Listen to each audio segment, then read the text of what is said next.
Baik, Bismillahirrahmanirrahim. Assalamualaikum warahmatullahi wabarakatuh. Assalamualaikum warahmatullahi wabarakatuh. Assalamualaikum warahmatullahi wabarakatuh. Alhamdulillahirrahmanirrahim. Wassalatu wassalamu ala asrafil anbiya'i wal mursalin, habibana wa nabiyana wa sayyidana wa maulana Muhammadin sallallahu alaihi wasallam wa ala alihi wa ashabihi wa man tabi'ahum bi ihsanin ila yaumiddin wa ba'd. Qala Allah Ta'ala fi kitabihil karim, a'udzu billahi minasyaitonir rajim. Bismillahirrahmanirrahim. Wa 'allama Adamal asma'a kullaha thumma aradahum 'alal malaikati faqala ambiuni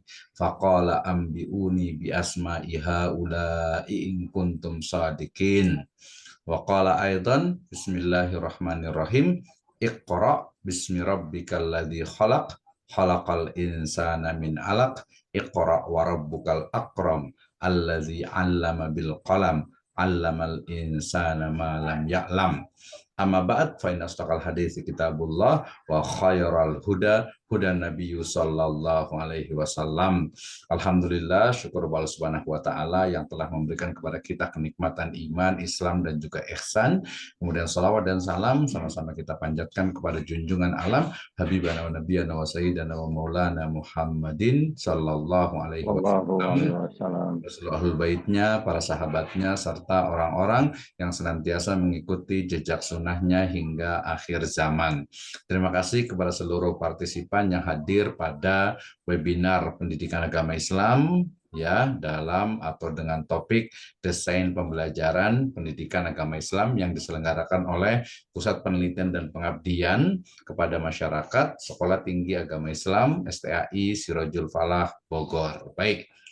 Hari ini tema kita sangat menarik sekali dan menjadi topik sentral ya di beberapa perguruan tinggi. Ini menjadi satu mata kuliah yang kemudian dijadikan keahlian, yaitu terkait dengan desain pembelajaran PAI ya. Salah satu dari sebab diadakannya webinar ini adalah terkait dengan model pembelajaran. Tadi lebih spesifiknya dalam desain pembelajaran itu adalah metodologi pembelajaran yang seringkali monoton ya, bahkan mungkin jadul gitu ya, zaman old di mana seorang guru itu hanya menerapkan lecturing ataupun ceramah gitu ya, sehingga kemudian anak-anak itu merasa ya kurang bersemangat, kurang diajak untuk berpartisipasi ya, sehingga kemudian ya perkembangan dari berbagai model kurikulum ya, kemudian metode pembelajaran ya, kemudian sekarang itu mengakomodir bagaimana agar siswa peserta didik termasuk juga mahasiswa itu juga aktif dalam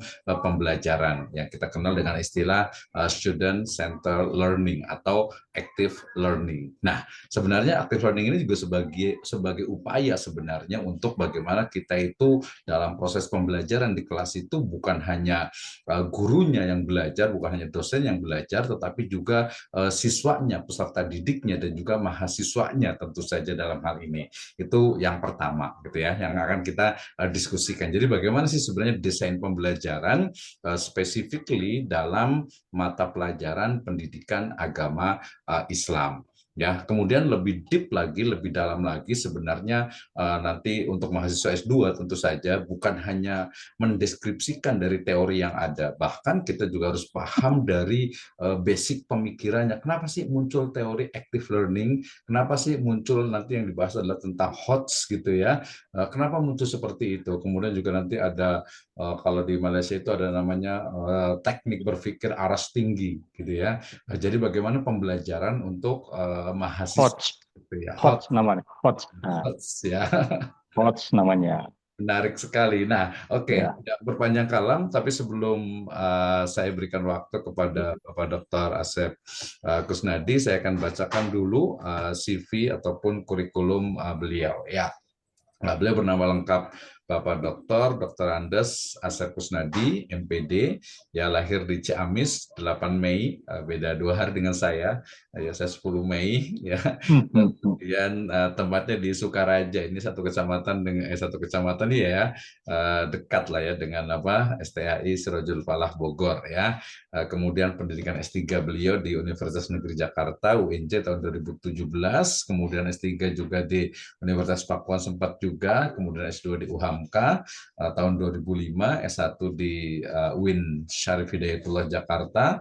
Kemudian juga beliau alumni dari Pesantren Darussalam Ciamis tahun 87 ya.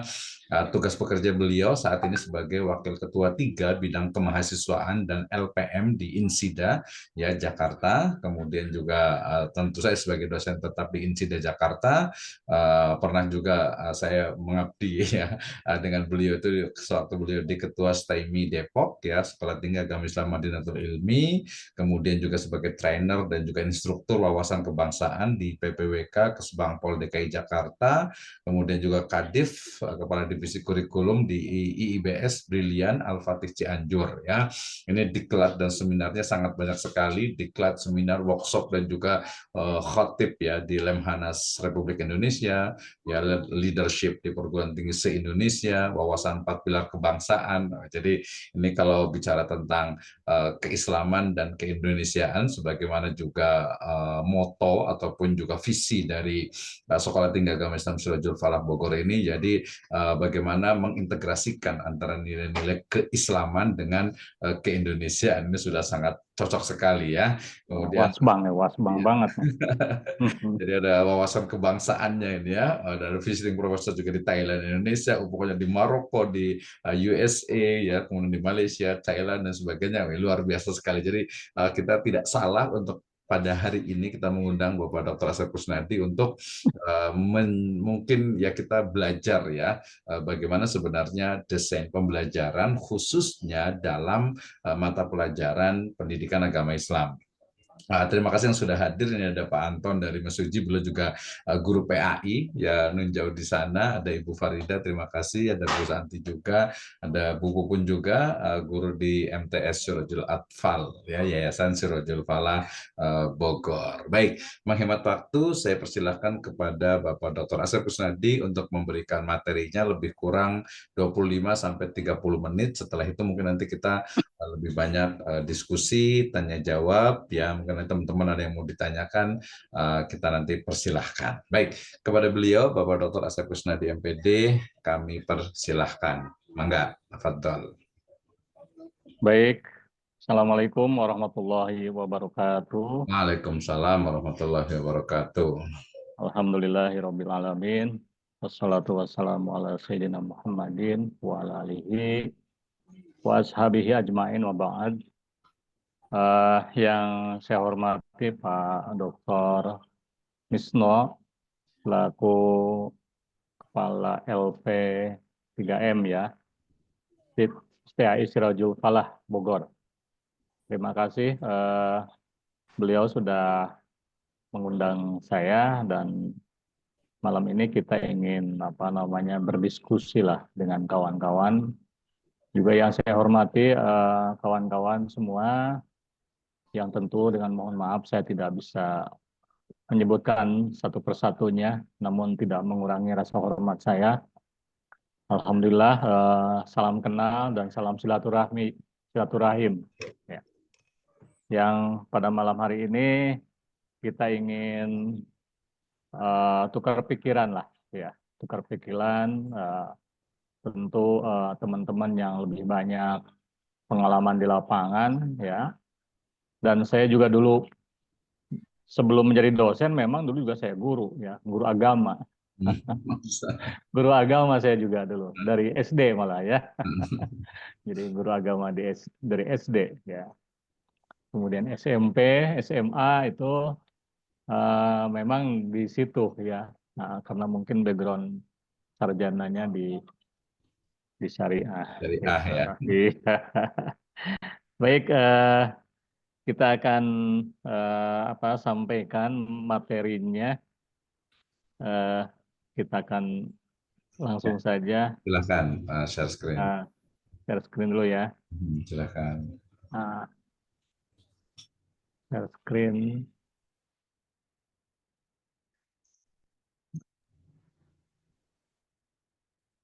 Bentar.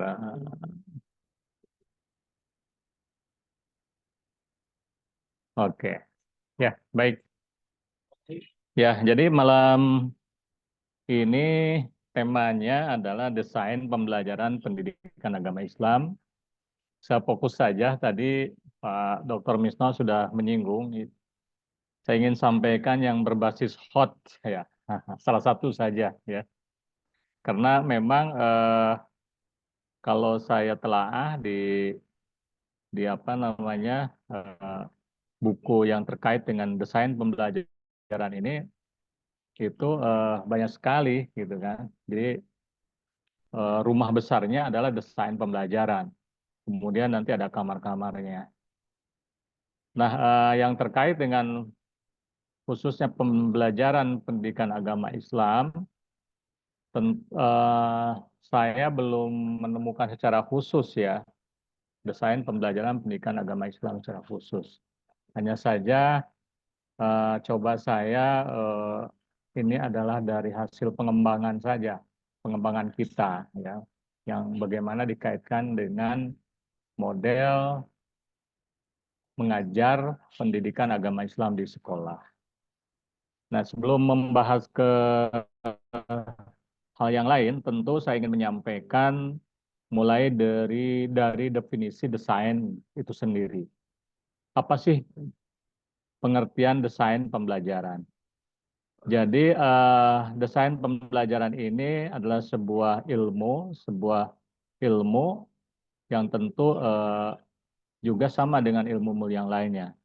Namun desain pembelajaran ini itu merupakan satu ilmu untuk menciptakan ya secara spesifik yang terkait dengan pengembangan pelaksanaan mengajar. Nah, kemudian di samping pengembangan melaksanakan kita mengajar juga, desain ini juga terkait dengan bagaimana kita mendesain penilaian. Penilaian mengajar dalam pendidikan agama Islam. Kemudian juga desain ini juga terkait dengan bagaimana kita mengelola ya situasi di dalam kelas ketika kita mengajar khususnya seorang guru agama ya. Nah, kemudian juga memberikan pelayanan atau fasilitas pelayanan pembelajaran ya, baik dalam skala makro maupun mikro dalam berbagai mata pelajaran tentunya. Nah, kita fokus dalam hal ini adalah pembelajaran pendidikan agama Islam. Itu terkait dengan definisi desain pembelajaran. Jadi sekali lagi bahwa desain ini adalah rumah besarnya. Nah, kamar-kamarnya tentu tadi bagaimana cara mengembangkan ya melakukan suatu pengembangan kita dalam mengajar agama Islam. Kemudian juga cara melaksanakannya ya, cara melaksanakannya, kemudian cara penilaiannya, kemudian bagaimana mengelola situasi ya yang memberikan fasilitas pembelajaran, pelayanan pembelajaran terhadap para peserta didik itu sendiri gitu ya. Oke, itu yang terkait dengan judul atau tema desain pembelajaran. Nah, secara kebetulan saya ini menggunakan pendekatan berbasis HOTS ya, HOTS gitu. Apa itu HOTS gitu ya? Apa itu HOTS ya? Berbasis HOTS itu adalah ini langsung saja ke sini ya. Jadi cara berpikir tingkat tinggi, nah, yang diistilahkan dengan HOTS, Higher Order Thinking Skill. Ya, ini tadi Pak Misno sudah menyinggung sedikit. Jadi di Malaysia itu sudah menerapkan ya, dan kita juga sebenarnya mengadopsi dari mereka juga ya. Nah, jadi ada beberapa sekolah yang memang menerapkan tentang higher order thinking skill gitu. Nah, kembali lagi ke sini. Nah, desain ya tadi. Jadi desain ini pertama adalah dari model desainnya, kemudian yang kedua adalah dari komponen desainnya, kemudian yang ketiga adalah bagaimana langkah membuat desain itu sendiri, dan yang keempat adalah metode desain itu sendiri.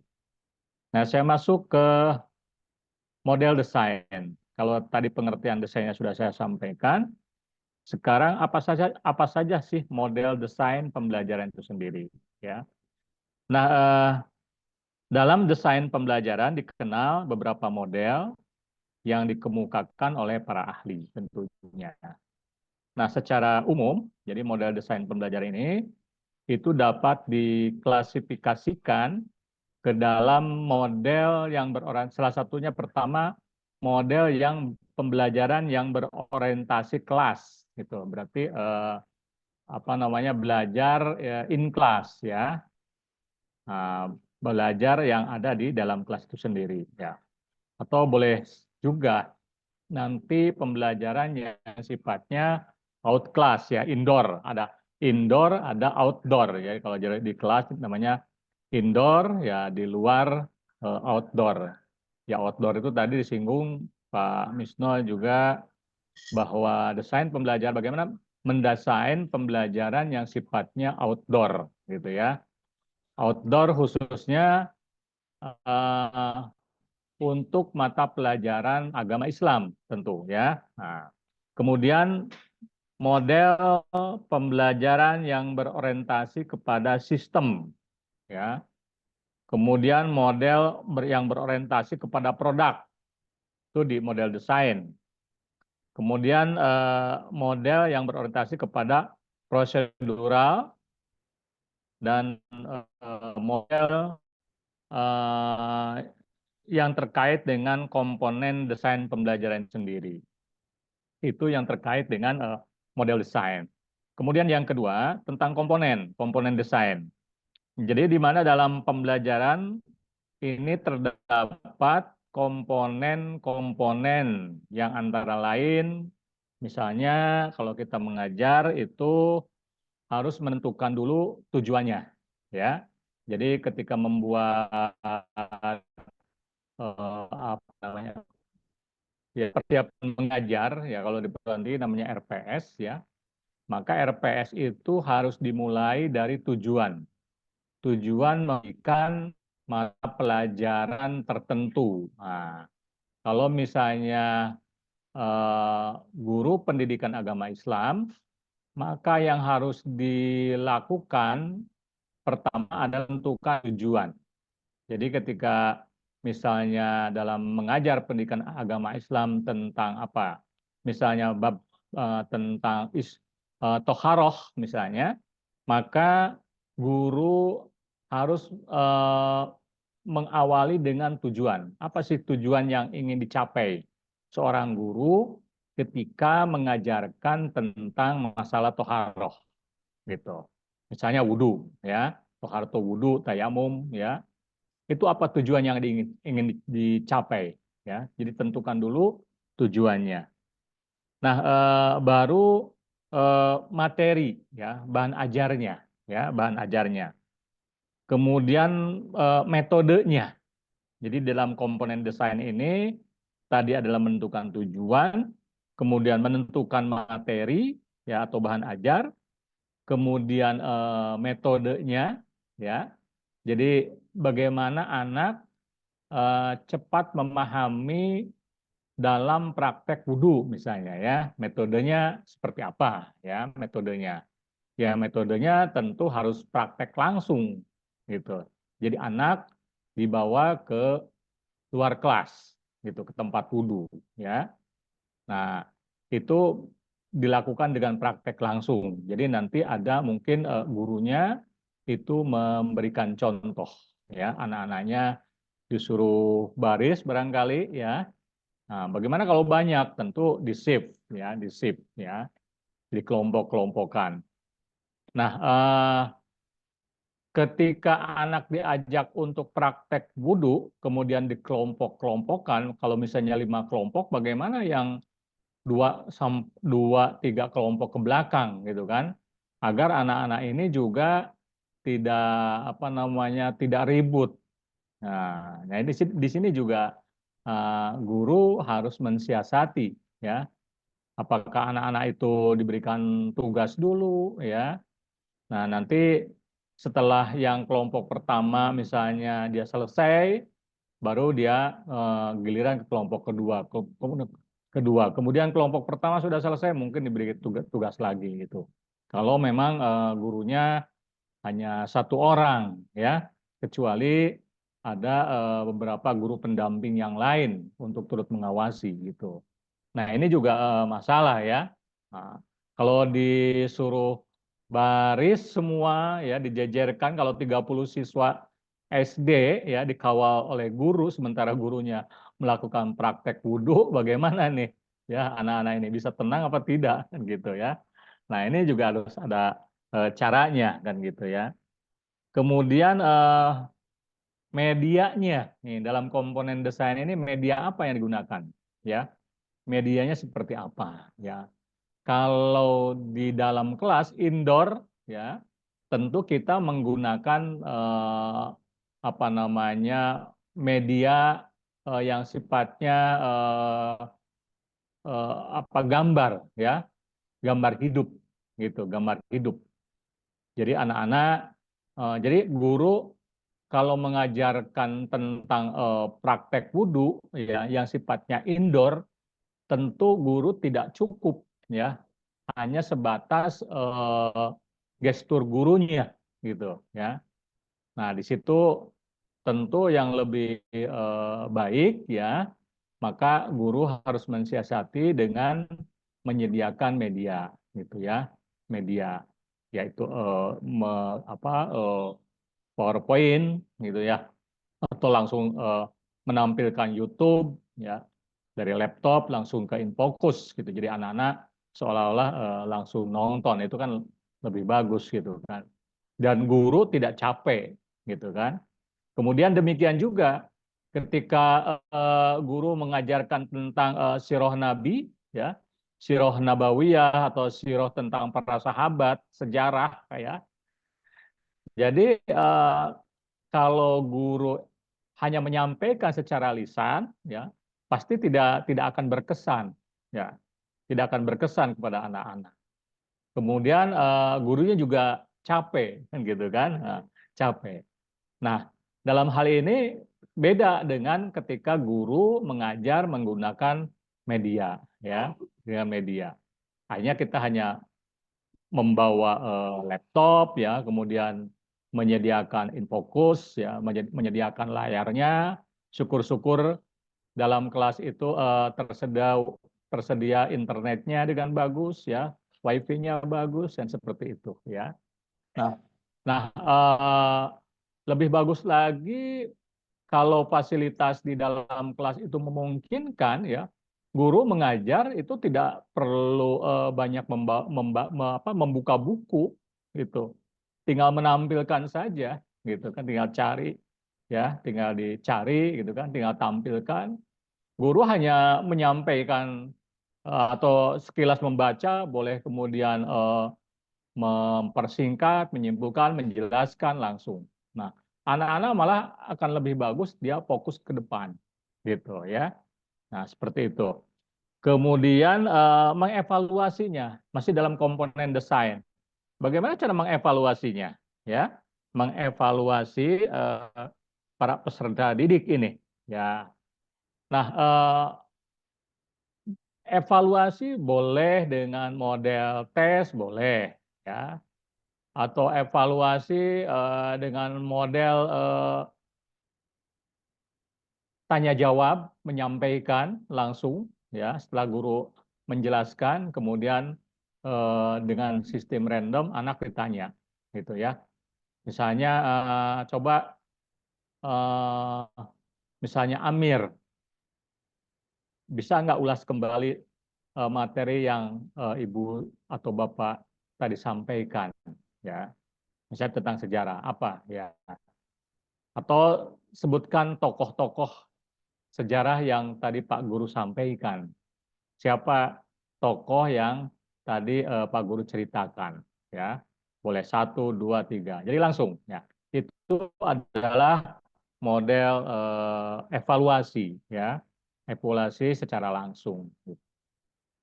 Kemudian di samping itu juga bahwa desain ini adalah merupakan sebagai sistem, ya, di mana akan membentuk sebuah integrasi ya. Jadi satu kesatuan yang utuh dengan hal yang lainnya gitu. Kemudian bagaimana tentang langkah membuat desain? Jadi dalam desain ini yang ketiga adalah langkah-langkah membuat desain. Nah, di sini ada beberapa hal yang terkait dalam menyusun langkah desain pembelajaran. Misalnya, bagaimana guru itu juga memiliki kemampuan untuk menganalisis kebutuhan belajar. Ya, jadi gini, anak-anak yang masuk SD, misalnya kita mengajar di SD, ya, atau mengajar di SMP, ya, taruhlah misalnya SMP. Bisa jadi anak-anak yang masuk di SMP itu, ya, latar belakang pendidikan dasarnya tidak semua dari SD. Ya, ada juga yang sudah punya dasar yang lebih bagus, misalnya dia lulusan madrasah ibtidaiyah, gitu ya. Nah, kalau kita mengukur, ya, kalau kita mengukur pada ukuran yang gurunya itu sendiri, ya, tentu anak yang lulusan madrasah ibtidaiyah akan jauh lebih memahami. Ya. Tapi bagaimana dengan dasarnya dia lulus dari SD? Apalagi dia SD-nya siangnya tidak belajar diniyah, gitu ya. Tapi kalau belajar diniyah itu bagus, artinya bisa mengikuti. Nah, oleh karena ini, maka guru juga harus memahami tentang latar belakang dasar, ya, dasar pengetahuan tentang keagamaan masing-masing para peserta didik. Itu yang salah satunya analisis kebutuhan belajar, ya, atau juga latar belakang orang tuanya, ya. Nah, kalau latar belakang orang tuanya adalah keluarga yang memang kualitas agama cukup bagus, ya tentu ini mudah. Tapi kalau latar belakang orang tuanya memahami keagamaannya, terutama agama Islam pas-pasan, ya, nah ini juga menjadi satu pacuan bagi kita, ya, yang kemudian nanti ketika kita mengajar, ya, tentang materi yang kita ajarkan, khususnya tentang pendidikan agama Islam, bagaimana anak-anak ini bisa memahami secara utuh apa yang kita sampaikan. Seperti oleh karena itu di sini maka para guru penting terlebih dahulu melakukan identifikasi pengetahuan tentang wawasan keagamaan para peserta didik. Nah, gitu ya. Nah, oleh karena itu dasar dari tadi kita eh, sudah melakukan pengidentifikasian, ya, masalah yang masalah yang dimiliki atau pemahaman yang dimiliki oleh para peserta didik, terutama adalah pendidikan agama Islam, barulah kita bisa merancang proses pembelajarannya nanti seperti apa, gitu ya. Nah, dari situ, jadi kita dasarnya mengidentifikasi dulu tingkat pemahaman keagamaan Islam para peserta didik. Baru dari situ kita bisa menentukan rancangan pembelajaran yang akan kita susun. Nah, dari proses merancang pembelajaran, maka tahap yang ketiga masih dalam langkah membuat desain ini adalah menentukan model pembelajarannya seperti apa, gitu. Jadi tentukan setelah yang poin yang kedua, sekarang tentukan model belajarnya seperti apa, gitu ya. Nah, apakah modelnya mau model di dalam kelas, mau di luar kelas, ya, atau model dengan quantum learning, ya, ada quantum learning. Kalau quantum learning adalah untuk siswa, ya, ada lagi yang namanya quantum teaching, ya, quantum teaching ada untuk gurunya, gitu ya. Jadi itu adalah salah satu untuk pendukung, ya, dalam kita menyusun model pembelajaran ke depan, seperti itu, ya. Nah, Contoh misalnya eh, sekarang kan di bulan Maulid nih, ya, bulan Maulid ya. Biasanya di sekolah-sekolah kan suka merayakan acara Maulid, ya. Nah, selama ini kegiatan Maulid itu kan sifatnya klasikal ya, sifatnya rame gitu ya. Anak dikumpulkan gitu kan, eh, di, di lapangan atau di dalam ruangan ya, kemudian dipanggil penceramah ustadz ya. Nah, nah, ketika ustadz menyampaikan materi ya, ketika ustadz menyampaikan materi ya, karena apa yang disampaikan model pembelajaran seorang ustadz ya, yang tidak biasa mengajar ya, bukan seorang guru, tentu beda gitu ya. Nah, jadi kalau guru itu menyampaikan berdasarkan kurikulum ya, berdasarkan pengetahuan anak itu sendiri gitu kan. Tapi kalau ustadz kan enggak.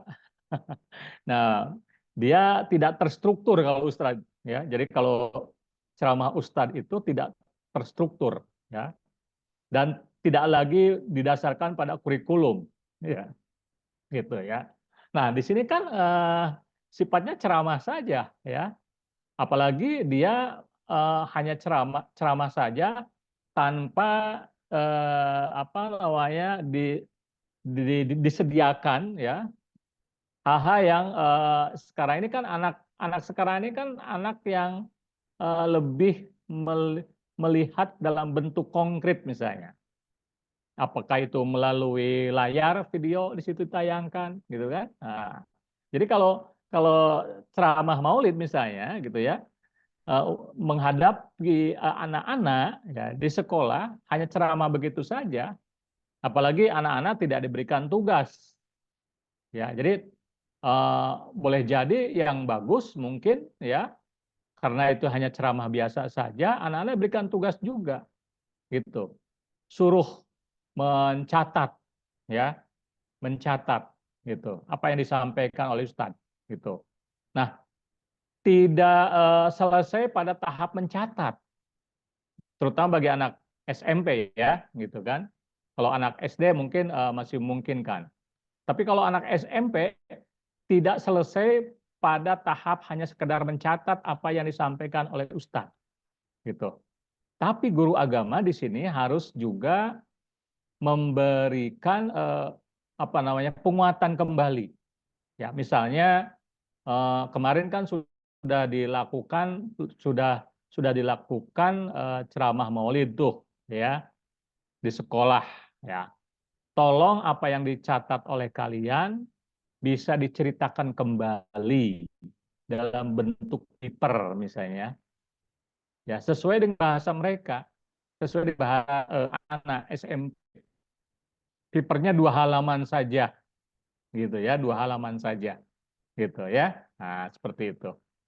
Atau kemungkinan di sekolah tidak ada Maulid secara langsung ceramah. Tapi anak-anak karena sekarang ini musim Maulid nih, anak-anak diberikan tugas ya, tugas tambahan. Jadi kalian minggu depan harus mengumpulkan paper ya, apalah artikel lah ya, bahasa kalian. Dari mana bahannya? Bahannya adalah dari kehadiran kalian di kegiatan Maulid. Terserah kalian di mana hadir kegiatan Maulidnya, di kampung misalnya, gitu. Jadi anak-anak diberikan tugas untuk memberikan laporan, gitu ya. Nah itu sangat bagus tuh, ya, sangat bagus ya. Nah, lebih bagus lagi tidak hanya sekedar papernya, tapi sebagai bukti konkret bahwa betul-betul kamu hadir, tolong foto kamu di situ dicantumkan juga, gitu ya. Anak-anak sekarang senang tuh ya. Nah, jadi ada fotonya di situ, di papernya, di artikel dia, 2 halaman saja, gitu ya. Nah, nah dalam hal penilaian ya, ketika anak itu sudah mengumpulkan eh, paper atau artikel 2 halaman, itu kan, maka guru di sini wajib membacanya, karya mereka, gitu. Karena karya siswa boleh jadi ada yang ditulis memang menurut bahasa mereka, gitu kan. Ada yang barangkali dia hanya sekedar mendownload ya dari Google, kan beda tuh ya. Nah, itu beda bentuk penilaiannya. Pasti tahu lah bahasa downloadan dengan bahasa yang ditulis anak itu sendiri pasti kita ngerti gitu. Nah, dalam penilaian ya tentu beda ya. Artikel yang di-download dari Google ya dengan artikel yang ditulis oleh langsung menurut bahasa mereka gitu ya. Nah, itu sebagai bentuk penugasan. Nah, tadi sebagai salah satunya adalah dari tahap model pembelajaran. Nah, kemudian yang keempat, nah, setelah menentukan model pembelajaran, ada lagi adalah mengembangkan bahan ajar, gitu. Jadi tidak textbook, gitu ya, tidak textbook, gitu ya. Boleh jadi materinya adalah tentang sejarah Nabi, gitu kan? Nah, boleh jadi itu materinya. Tapi nah, di sini guru harus memperkaya wawasan, yang artinya itu bisa dihubungkan dengan peristiwa kekinian, gitu ya, peristiwa kekinian. Jadi bukan cerita. Jadi jangan sampai cerita sejarah itu hanya menceritakan tentang masa lalu, gitu ya. Nah, tapi tidak ada hubungannya dengan masa sekarang. Padahal itu ada, gitu. Padahal itu ada, ya. Padahal itu ada, gitu ya. Dengan ya mungkin bisa diambil dari tentang nilai ketauhidannya, gitu kan. Bisa diambil dari nilai akhlaknya, gitu kan. Ya kalau dulu kenapa Rasulullah SAW ya diturunkan di Mekah, ya. Kenapa Rasulullah SAW ya menerima kerasulan pertama itu di Mekah, kenapa tidak di Madinah, gitu ya. Nah, karena misalnya salah satunya pada zaman itu bagaimana perilaku akhlak masyarakat eh, masyarakat di Mekah itu sedang kacau balau, gitu ya. Maka sangat penting mengutus seseorang ya untuk memperbaiki akhlak ya yang kacau pada saat itu. Nah, bagaimana hubungannya dengan sekarang? Gitu ya. Bagaimana korelasinya dengan situasi sekarang? Gitu kan? Nah, karena sekarang juga kan banyak anak-anak yang dari sisi perilakunya ya dengan macam-macam perilaku yang tidak bagus misalnya. Gitu ya. Jadi ada korelasinya dengan masa lalu dengan masa sekarang. Itu bagian dari pengembangan bahan ajar ya. Jadi si guru dalam hal ini mengajar tidak mesti harus textbook gitu ya. Tidak mesti harus textbook ya. Bahkan di dalam nanti memberikan evaluasi pun ya guru harus memberikan mungkin salah satunya adalah soal yang terkait dengan analisis ya. Analisis yang barangkali di sini sesuai dengan ukuran kemampuan anak SMP itu sendiri gitu kan. Tentu beda analisis kemampuan anak SMP dengan analisis kemampuan mahasiswa, tentu beda gitu ya. Nah, kemudian nah yang kelima ya tadi yang ingin saya sampaikan yang terakhir ya yang terkait dengan evaluasi hasil belajarnya. Tadi sudah saya sampaikan sedikit ya. Nah, kemudian yang keempat ya metodenya ya, metodenya.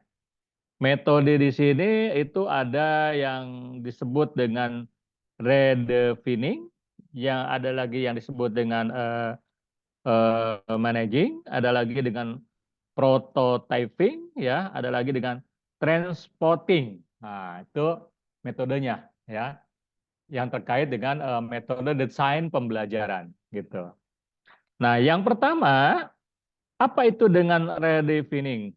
Redefining itu adalah mengolah, ya.